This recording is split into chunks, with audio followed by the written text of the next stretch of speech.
সপ্তাহ অলরেডি 20,000 আছে। এখানে দেখতেছি বাচ্চা ফুটে বের হচ্ছে, এগুলা 28 দিন হয়ে গেছে না? হ্যাঁ আছে।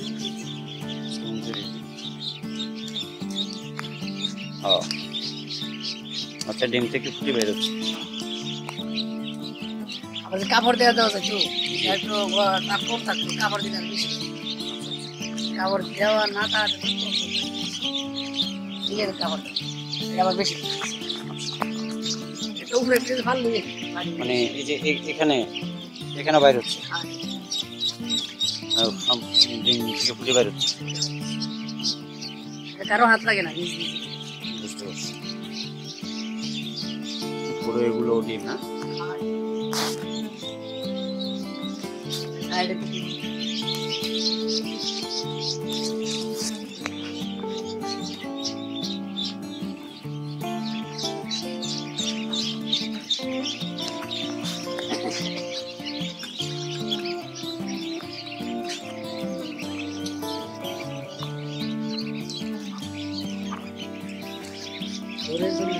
কাঁচা বাচ্চা তাই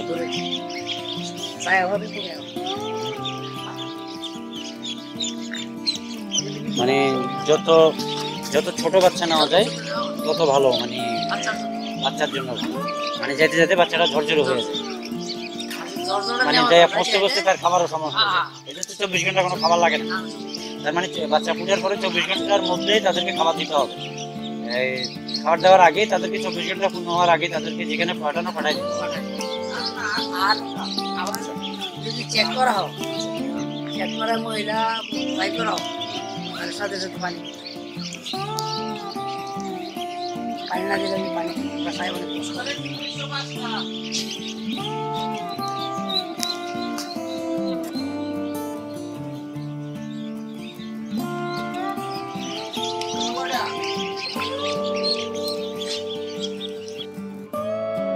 সপ্তাহ অলরেডি 20,000 আছে। এখানে দেখতেছি বাচ্চা ফুটে বের হচ্ছে, এগুলা 28 দিন হয়ে গেছে না? হ্যাঁ আছে। ও আচ্ছা, ডিম থেকে ফুটে বের হচ্ছে। আবার যে কাপড় দেওয়া দেওয়া যায় একটু তার কম থাকতো, কাপড় দিলে আর বেশি। কাপড় দেওয়া না তার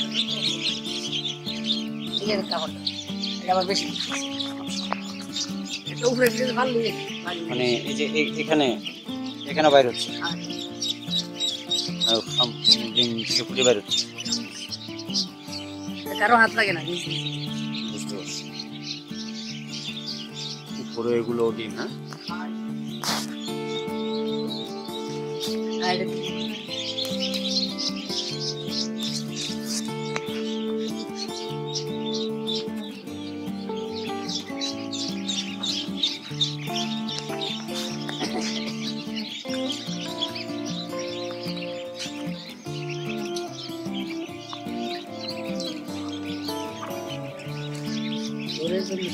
কাঁচা বাচ্চা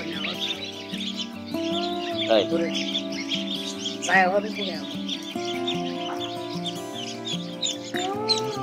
মানে যত যত ছোট বাচ্চা নেওয়া যায় তত ভালো, মানে বাচ্চার জন্য ভালো। মানে যেতে যেতে বাচ্চাটা ঝরঝরে হয়ে যায়, মানে যাই কষ্ট করতে তার খাবারও সমস্যা। এটা তো 24 ঘন্টা কোনো খাবার লাগে না, তার মানে বাচ্চা ফুটার পরে 24 ঘন্টার মধ্যেই তাদেরকে খাবার দিতে হবে। এই খাবার দেওয়ার আগে তাদেরকে 24 ঘন্টা পূর্ণ হওয়ার আগে তাদেরকে যেখানে পাঠানো পাঠাই দিতে হবে। আর আবার যদি চেক করা হোক, চেক করা মহিলা ট্রাই করা হোক, তার সাথে সাথে পানি পানি না দিলে পানি বাসায় অনেক কষ্ট করে।